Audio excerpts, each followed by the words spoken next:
Selamat siang, Tribuners dan sahabat Warta Kota. Assalamualaikum warahmatullahi wabarakatuh. Salam sejahtera buat kita sekalian. Om Swastiastu, Namo Buddhaya, salam kebajikan. Bersama saya, Domo Ambarita, Wakil Direktur Pemberitaan Tribun Network, juga pemimpin redaksi Warta Kota Network. Siang ini kita akan bincang-bincang dalam Tribun Corners bersama tokoh luar biasa ya. Tokoh dari timur yang adalah tokoh nasional.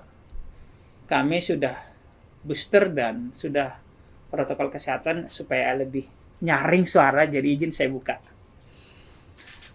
Siang ini kita bertemu dan berbincang dengan Gubernur Sulawesi Utara, Bapak Oli Dondo Kambe. Selamat siang Pak Oli. Selamat siang Pak Domo, apa Selamat kabar? siang, kabar baik.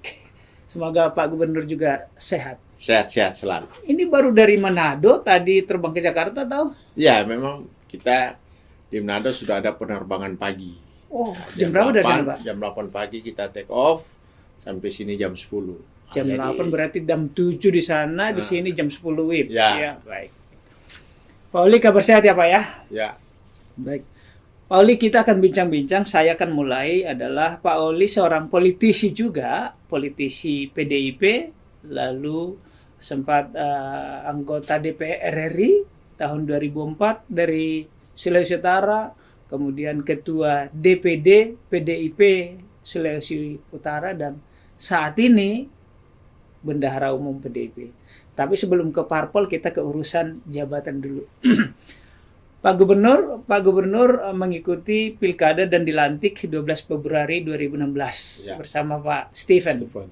Kemudian periode kedua 15 Februari dilantik Pak Jokowi lagi untuk periode kedua. Apa yang Bapak lakukan Pak ketika pertama kali terpilih jadi gubernur untuk membangun Sulawesi Utara? ya memang saya pertama kali menjadi gubernur karena memang permintaan dari para rekan-rekan di daerah, para pengurus partai kalau bisa saya maju, kira-kira begitu. Tapi pada saat saya jadi terpilih pas tanggal 5 Desember 15, oke. Pelantikan 2016, ya kan? oke. Saya walaupun belum lantik, saya mengajak seluruh SKPD, saya kan ngajak, saya lihat mana postur sebenarnya Provinsi Sulawesi Utara. Oke. Pertama saya lihat menyangkut PAD-nya, ya kan? Pendapatan asli daerah. Asli daerah dan APBD-nya berapa total. Ya, ternyata memang saya lihat, saya juga kaget. APBD kita cuma 1,9 triliun. Provinsi. APBD. Waktu saya lihat kan itu, aduh, saya juga jadi Kecil itu Pak ya. Untuk provinsi sekali. kecil itu ya. Nah, jadi 2000 ini karena saya kan tadi bekas anggota DPR, ya.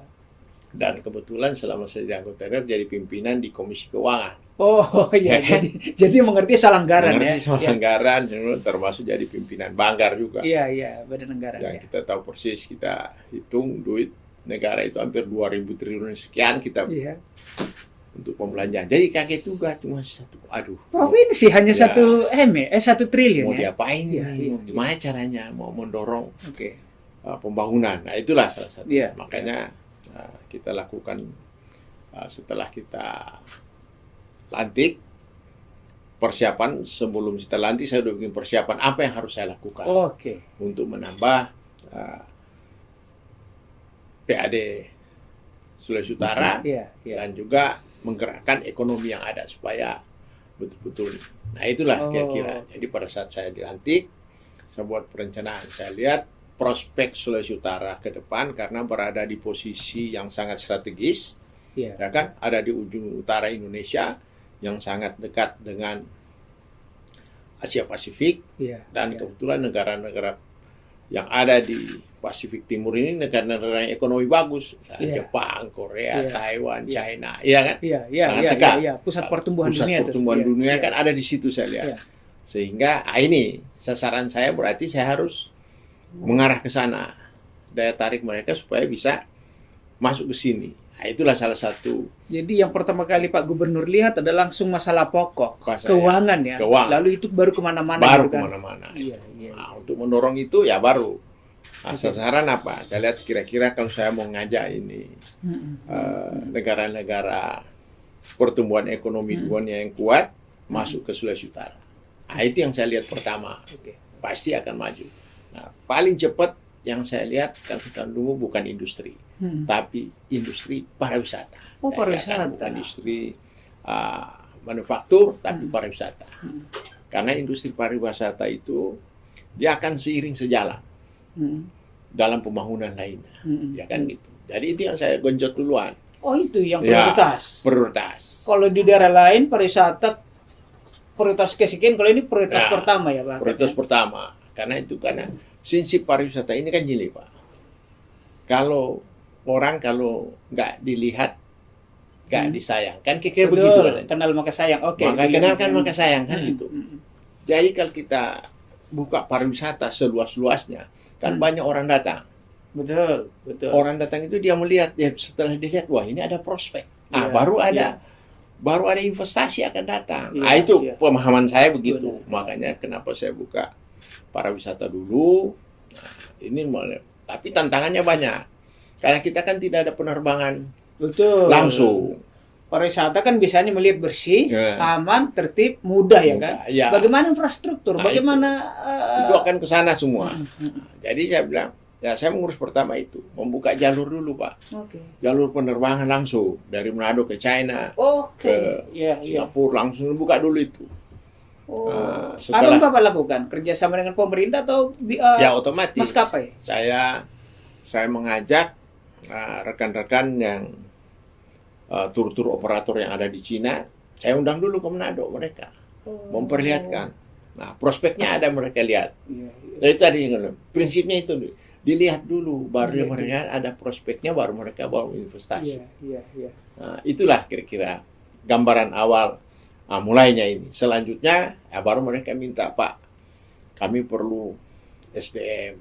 SDM maksudnya ya paling tidak di Provinsi Sulawesi Utara ini orang yang tahu bahasa China, karena sasaran saya China dulu. Iya, iya, iya. Harus ada. Oh, itu saya siapkan. Mm. Kita perlu juga jaringan penerbangan. Nah, saya siapkan. Kita perlu juga visa on arrival supaya nggak susah katanya kalau Oke, datang. oke. Itu banyak permintaan mereka. Mm. Kita perlu rumah sakit yang representatif. Masuk mulai infrastruktur Ya, ya. itu Oke. kan gitu. Itulah syarat-syarat permintaan mereka. Iya, Mereka iya. tidak minta pantai harus bagus, ini harus bagus, belum. Oh. Yang syarat-syarat pokok ini yang mereka minta ke saya. Saya bilang saya siapin semua. Oh. Nah, itulah mereka lihat saya serius, Oke. penghabisan. Jadilah ini penerbangan pertama tanggal 3 Juni 2016. Hanya 4 bulan setelah 4 bulan dilantik. setelah dilantik. Wih, keren. Itulah jadi semua. Jadi 4 bulan setelah dilantik urus pariwisata, Urus pariwisata. penerbangan langsung dari China ke Kainet ke Manado. Manado. Luar Nah, itu jadi. Luar biasa. Dan perkirakan, ya, tentunya semua ini bantuan dari Pak Presiden. Iya, Karena kan iya. Pak Presiden yang menginisiasi supaya izin penerbangan ini juga jadi. Iya. Jadi semualah Iya. hubungan pusat dan daerah sinergi jadi bagus, ya ini jadi semua. Oke, oke. Pariwisata saya jadi tertarik karena pariwisata saya pernah 3 kali kalau nggak salah ke Manado, ke Manado. Wisatawan-wisatawan asing disediakan mobil dan itu berbahasa Mandarin. Tulisan-tulisan. Ya, Apa maksudnya itu? Itu untuk memudahkan, ya, memberi kita- kemudahan kepada kita wisatawan, harus kenyamanan. pelajari pasar kita. Ya kita tahu kan ini wisatawan yang dari China, dia baru lepas dari negara tertutup toh. Oke. Jadi mereka kan tentu berkomunikasi masih pakai bahasa ibu. Oh iya, iya. Belum bahasa Inggris. Belum ya? bahasa Iya, iya, Jadi iya. harus Iya, iya, iya. supaya dia rasa Iya. tahu kan, kita harus membuat melayani. Iya, Makanya iya. itu tadi saya bilang, tur operatornya bilang, Pak, makanya waktu itu saya langsung kirim, Pak, belajar bahasa di Cina langsung. Oh, dari Manado. Dari Manado belajar bahasa di Cina 3 bulan. Mm-mm. Nah, mereka pulang, mereka lah yang memfasilitasi hal-hal seperti Pak itu. Gub, kenapa memilih pangsa pasar China? Apakah karena ada kemiripan budaya, Ya. kulit dengan Manado, atau karena China itu tadi pengen keluar karena baru terbebas dari ketertutupan? Atau Ya, apa? artinya pertama kita lihat negara mana dulu yang banyak duit nih. Oh, Itu dia dulu dong. Iya. Nah, kalau cuma sekedar budaya terus nggak ada duit kan kita jadi susah juga ini. Hmm. Dengan kita lihat Ya. pasar memang mereka lagi booming Mm-mm. dan masyarakatnya pingin sekali untuk jalan-jalan. Bertamasya Itu ya. kan. Hmm. Bertamasya dia jalan-jalan. Nah itu sasaran kita. Oke. Dan memang dapat masukan dari teman-teman juga. Ya kebetulan karena lama Jakarta kan banyak teman. Iya. Pak ini kalau mau sasaran ke sana kira-kira gitu. Iya. Nah, baru habis itu baru kemana-mana. Nah, itulah Oke. targetnya. Kenapa kita pilih China? Kebetulan memang, ya kan? Kebetulan memang konon katanya ini orang Manado itu banyak keturunan dari Iya, sana. dari sana. Dari Iya, Cina. dari Cina. Oke. Pak Gub, lanjut soal pembangunan infrastruktur. Karena itu juga kami dengarkan banyak pembangunan jalan tol ke Ya. Bitung, pembangunan bandara gitu ya. Masih terkait dengan pariwisata, bahkan Ya. Likupang Ya. satu super prioritas destinasi berwisata di Indonesia Ya. gitu. Apakah ini masih untuk mewujudkan tadi program memajukan pariwisata dan nanti akan membangun pertumbuhan ekonomi di Sulawesi Utara? Nah itu dampaknya yang saya bilang tadi. Setelah ini jalan, ada kebutuhan lain yang harus saya juga buat itu. Salah satunya kan infrastruktur ke daerah-daerah tujuan wisata di Sulawesi Utara. Iya. Nah, sehingga kita mulai mengembangkan infrastruktur ini. Nah, salah satu memperlancar juga karena investasi mau masuk, ya kita buat jalan tol supaya mempermudah para investor. Karena di Bitung ini kan kita buat juga ada KEK industri, kawasan ekonomi khususnya. Nah, dekat pelabuhan, ya kan. Jadi sarana prasarana ini, jadi itu tadi setelah banyak turis datang Pak, terus banyak mereka bisa melihat. Iya. Makanya waktu kita bikin seminar di sana, pengusaha Cina semua datang. Semua datang ke sana bikin acara tentang apa? Investasi? Investasi. Karena mereka itu yang mereka lihat mulai. Nah, makanya kita dorong juga memberikan kemudahan-kemudahan. Mereka salah satunya kita bangun mereka investasi pabrik semen. Sudah ya? Sudah, langsung. Jadi tidak lama setelah itu mereka lihat ini langsung. Dan itu langsung dari China ke Sulawesi Utara. Ke Sulawesi Utara. Keren. Mereka lihat potensinya yang ada, kita siapin semua potensi Provinsi Sulawesi Utara, biar mereka investor ini lihat, kita paparin, nggak susah izin dan segala macam. Ya ternyata berjalan dengan baik, masuk industri. Dan juga industri lain mulai masuk. Cuma memang kan baru 3 tahun, COVID datang itu yang bikin. Iya. Kan bikin, sudah perjanjian MOU sudah jalan semua, jadi berhenti.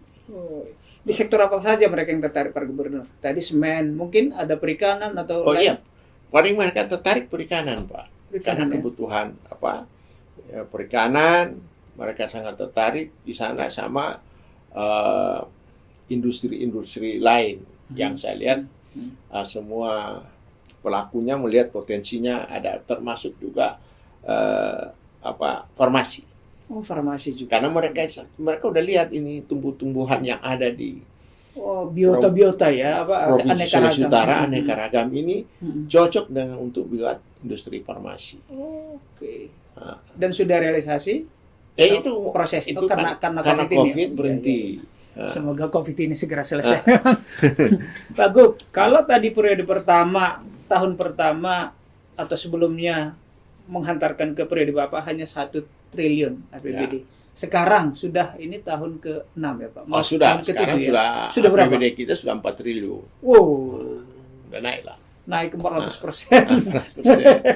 400%. Karena ekonomi tumbuh, sehingga masyarakat kan mulai jadi baik. Sehingga PAD kita bertambah. Dari satu-satunya dari pajak kendaraan bermotor. Berarti motor makin banyak, mobil makin banyak gitu ya. Iya kan? Jadi daya beli masyarakat kan ada. Betul. Kan Nggak mungkin punya motor dan mobil kalau makan saja sulit ya. Iya, jadi itulah salah satu lah itu. Belum yang lain-lain kan pajak-pajak kontribusi daerah yang lain. naik 400%, luar biasa. Pak Gub, saya ke sedikit politik. Setelah 5 tahun menjabat, lalu pemilu 2020 dan menang 57%, padahal ada 3 calon. Ya.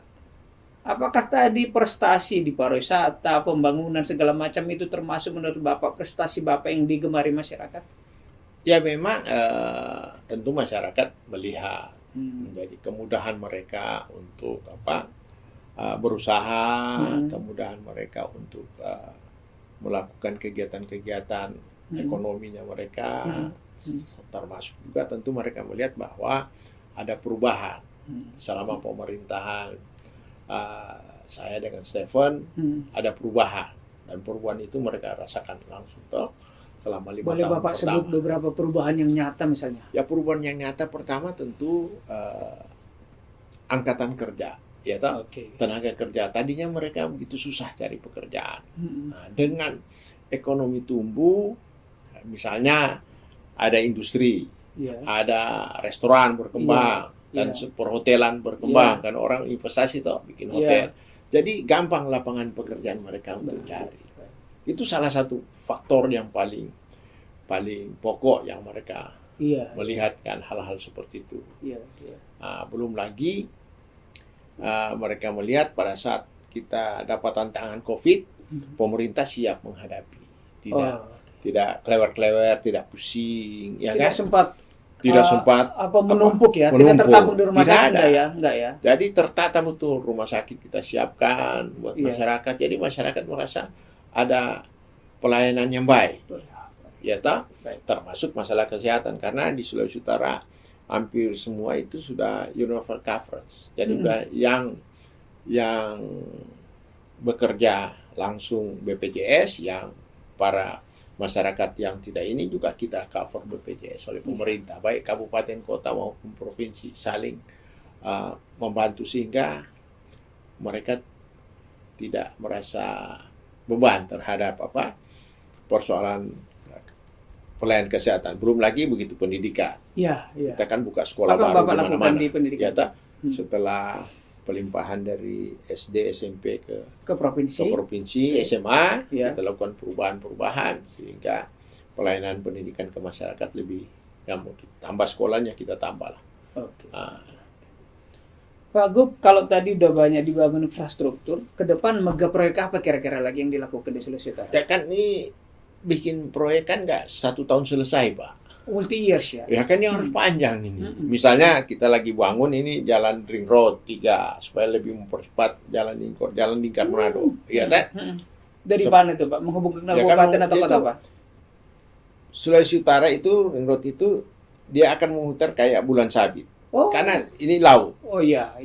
Kan pantai Manado. Jadi dari pantai dia dari ujung pantai ke ujung pantai. Nah, ini kan jalan lama kan sudah ada. Nah, kita bikin jalan lingkar di situ supaya kemacetan di pusat kota berkurang. Itu satu. Mengatasi kemacetan. Nah, juga mempercepat para wisatawan sampai ke daerah tujuan wisata. Wisata tetap kan? ya. Nah, itu jalur itu yang memang kita buat. Nah, itu kan perlu waktu. 3 mungkin pertumbuhan ekonomi juga supaya merata Pak ya. Pertumbuhan ekonomi supaya supaya terpusat di kota ya. Tidak terpusat di kota. Jadi di ujung-ujung sebelah kiri, sebelah kanan, utara sama selatannya Sulawesi Utara berkembang secara utuh. Ring road berapa kilometer tuh Pak rencananya? Yang sekarang yang lagi dibuat itu tambahan 11 km. 11 km ini yang lagi dibuat. Baru jadi ini 3 km. Nanti masih 3 tahun 11 berarti nanti 14. Jadi kira-kira tahun 2023 atau awal 2024 baru bisa tuntas semua. Panjang ya. Nah, itu rencananya di pusat kota ini. Tapi kita juga punya rencana membuka infrastruktur baru, jalan tol kita akan sambung. Selain yang ke Bitung, kemana lagi? Jadi dari jalan tol yang ada, kita akan nyambung sampai ke Amura. Nanti berapa kilo tuh Pak? 79 kilo. 79. Nah, itu akan mempercepat juga pertumbuhan ekonomi di kabupaten yang ada di wilayah. Jadi mempersingkat waktu. Rasanya baru di zaman Pak Gubernur Oli nih ada jalan tol di Sulawesi Utara. Ya memang memang ya mungkin waktunya Pak, Waktunya ya. Gubernur waktunya harus Bijak sekali, nggak Pada- mau menyalahkan yang lalu ya. harus kita yang ini baru bisa jalankan kira-kira kan.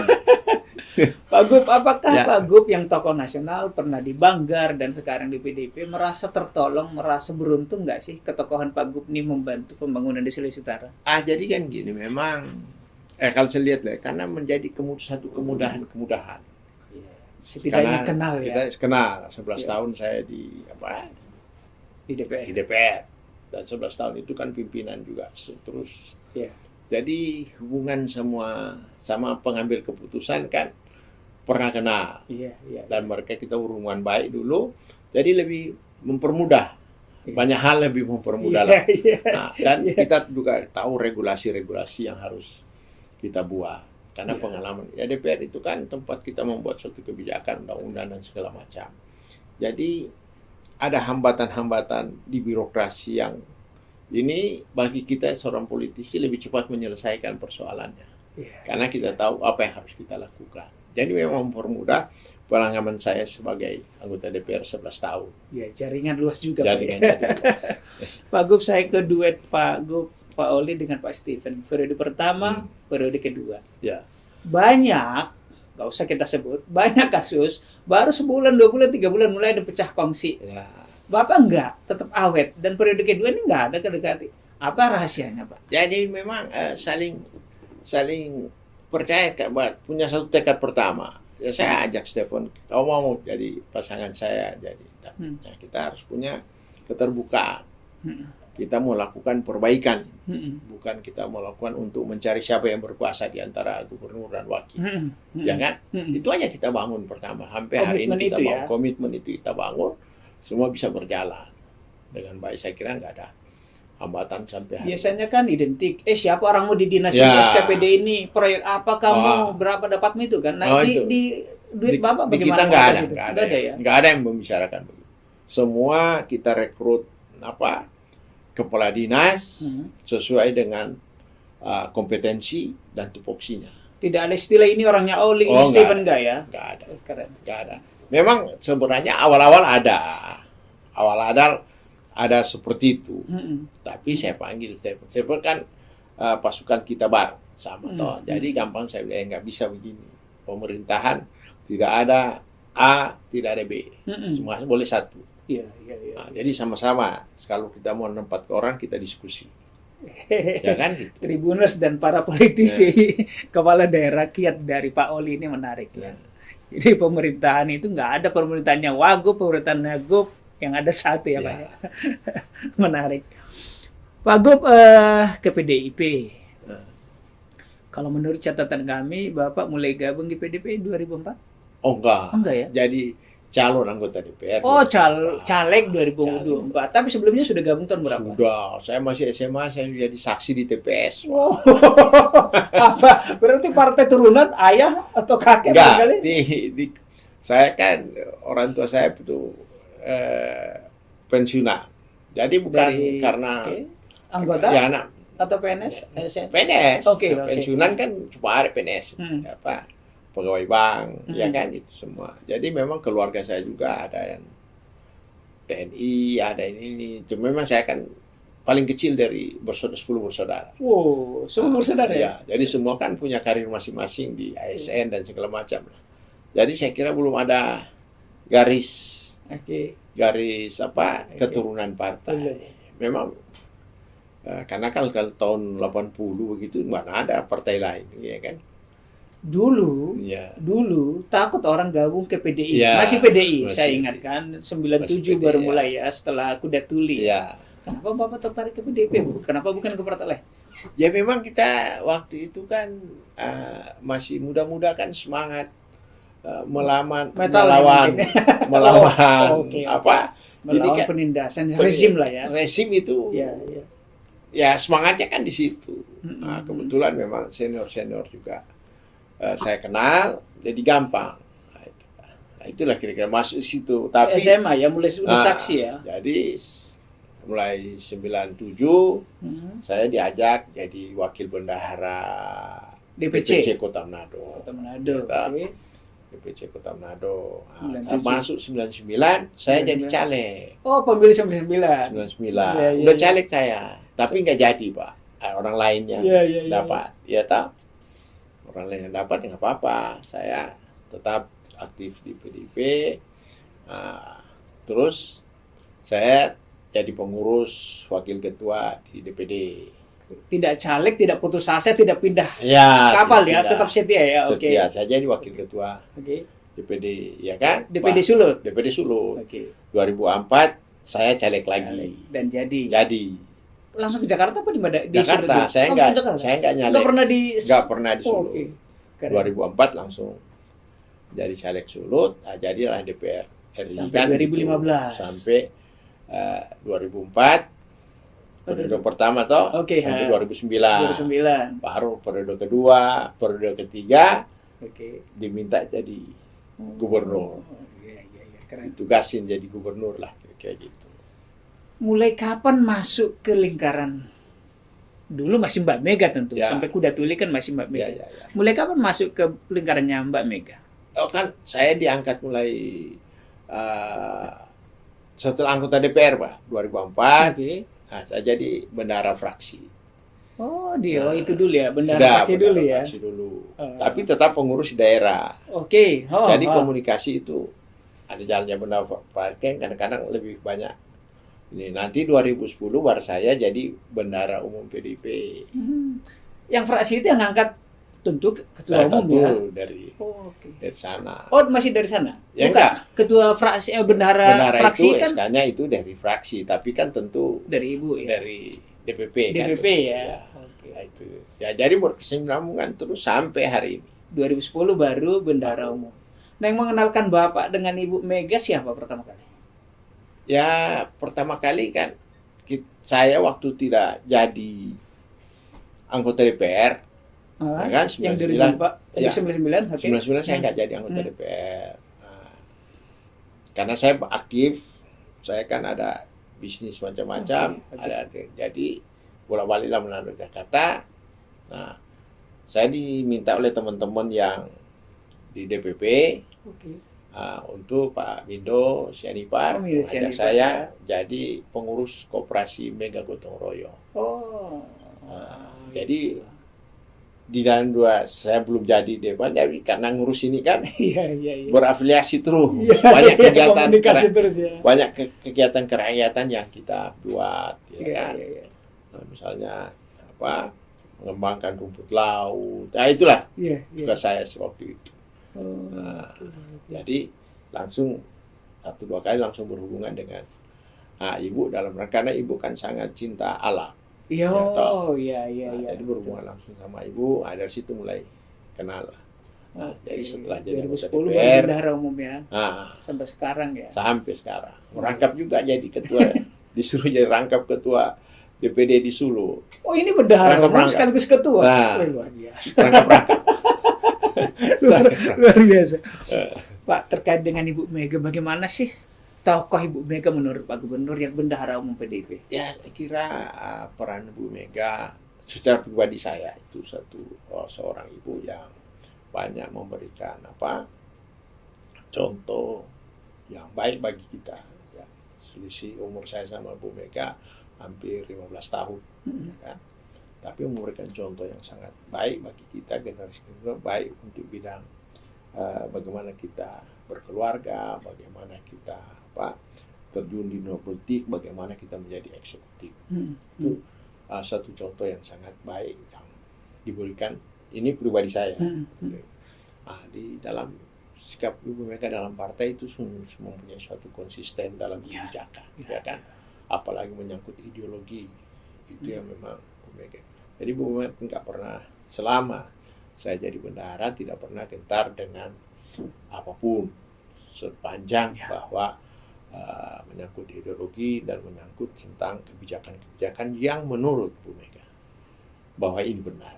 Kita tahu Kongres Medan, Ya. Kuda Tuli, lalu banyak tahun 97 sampai cap jempol darah. Ya. Saat banyak politisi yang penting asal Bapak senang, Ya. Pak Soeharto dulu takut terhadap tentara, Mbak Mega nggak takut gitu. Ya. Apakah Bapak melihat ini nilai kejuangan seorang ibu juga sangat tinggi, sangat Ya bagus? itu yang saya katakan tadi, konsistennya. Konsisten. Yang mungkin karena pendidikan politik ibu dapat langsung dari bapaknya, tahu. Pak Bung Yang Karno pada ya. saat itu Indonesia belum ada apa-apa. Kan kira-kira begitu. Iya. Jadi ini yang menjadi suatu gambaran tempaan Ibu Mega dari masih muda langsung mendapat pelajaran dari guru bangsa kita. Nah, ini saya kira memang betul-betul suatu berkat. Tidak semua orang mendapatkan kesempatan seperti itu. Nah, inilah yang saya lihat bagaimana proses-proses kebijakan dan keputusan Bu Mega untuk menjaga PDI Perjuangan ini betul-betul konsisten sampai kapanpun. Ini saya sebut Pak Bendahara Umum, tentu sering-sering rapat dengan Ketua Umum. Ya. Milenial perlu tahu bagaimana sih sosok Bu Mega dalam hal demokrasi memimpin rapat, otoriter atau demokrasi? Oh enggak, sangat demokratis kok. Kita diberikan kesempatan memberikan masukan-masukan yang menurut kita betul, dan Ibu Mega memberikan dalam mengambil keputusan pun yang harus kita menentukan harus si A, si B, si C itu diberikan ke kita. Oke. Sangat demokratis, bukan ini ya. Tapi memang Ibu Mega dalam anggaran dasar, anggaran rumah tangga PDI Perjuangan itu memberikan hak prerogatif Kepada Ketua Umum. Ya. kepada Ketua Umum untuk mengambil keputusan. Saya juga diberikan hak prerogatif oleh Ibu, boleh merangkap tugas. Sekali Ibu nggak izinkan, nggak boleh merangkap tugas saya. Iya, baik. Pak Gub, kita bicara tentang pemilu. Sebentar lagi masuk tahapan pemilu bulan Juni ini kan, Ya. mulai penjaringan untuk menuju pemilu 14 Februari Ya. 2024, dan itu Pileg dan Pilpres dan Pilkada 27 November. Sejauh ini sudah seperti apa Pak persiapan partai PDIP? Ya, saya kira PDI Perjuangan dalam kesiapan secara struktur organisasi ya, kita udah siap sampai bawah. Sudah Kita siap. ada verifikasi, struktur kita lengkap semua. SK semua dari, kalau kita SK dari ranting sampai PAC, anak ranting pun sudah selesai semua. Karena konsolidasi organisasi kita sudah selesai. Sudah selesai semua konsolidasi organisasi itu sebelum masuk pilkada kemarin. Konsolidasi organisasi sudah selesai kita lakukan. Kita sekarang tinggal tahapan memenuhi anggaran dasar. Kita akan rakernas, kita akan lakukan rapat kerja nasional dalam rangka melihat perkembangan-perkembangan baru di daerah-daerah untuk menyatukan kembali. Jadi kesiapan PDI Perjuangan menghadapi pemilu sudah sangat siap. Sudah sangat siap. Ya, sudah sangat siap.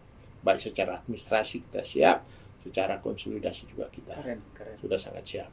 Pak, berdasarkan beberapa survei, Ya. kalau pemilu diselenggarakan hari ini, Ya. PDIP berpotensi menang 3 kali berturut-turut. Ya. Itu apa kira-kira sosoknya? Apakah ada Pak Jokowi atau lebih Ibu Mega atau siapa Ya kira-kira? memang itu masing-masing lah ya survei. Tapi itu konsolidasi. Intinya kan masyarakat melihat kesiapan suatu organisasi. Organisasi Ya kan? juga Pak ya, bukan orang per orang ya. Bukan orang per orang. Masyarakat melihat kesiapan dalam organisasi. Kalau sesuatu yang baik akan tercipta kalau rumah tangganya baik, Pak. Contohnya itu kan. Kalau Ya. rumah tangga anggur, suami, istri, Ya. anak-anak anggur, pasti sukses semua anak-anaknya. Betul. Ya kan? Betul, Tapi betul. kalau dalam rumah tangga ribut pasti analog, analog kecil analog aja yang kita. muda, ya kan? yang real Nah, ya. kalau partai kita solid, kegiatan kita sampai hari ini berjalan, konsolidasi jalan terus. Ya, ya. Itulah masyarakat, mungkin masyarakat melihat kita sangat siap, tidak tiba-tiba akal. Ini yang sehingga masyarakat percaya bahwa ke depan kita juga akan menempatkan para calon-calon legislatif kita itu betul-betul terseleksi. Kita calon legislatif kita ini loh Pak, psikotes loh. Psikotes ya. Psikotes Pak. Oh, iya. Tes kemampuan IQ dan loyalitasnya sampai di mana. Artinya ada sistem Ada ya. sistem kita Pak. Ada proses ya. Ada proses. Lepas dia kader partai dan segala macam, mempunyai KTA dan segala macam. Jadi kalaupun Kita dia akan senior, proses. gagal di tes ya gagal. Gagal. Kalau ya kita kan tahu kalau memang Oke. masa kita mau paksakan orang yang Oke. tidak memenuhi syarat untuk kita. Ini yang bisa- ditunggu orang Pak. Memang masih agak panjang. Kita tahu sekarang ada beberapa capres dan salah satunya adalah kader PDIP, Pak Ganjar. Nah, apakah sudah itu yang menjadi calon PDIP atau yang lain atau gimana? Ya mekanisme di PDI Perjuangan itu yang katakan tadi. Untuk pencalonan presiden itu ada di hak prerogatif ketua umum. Oke. Ada di hak prerogatif ketua umum.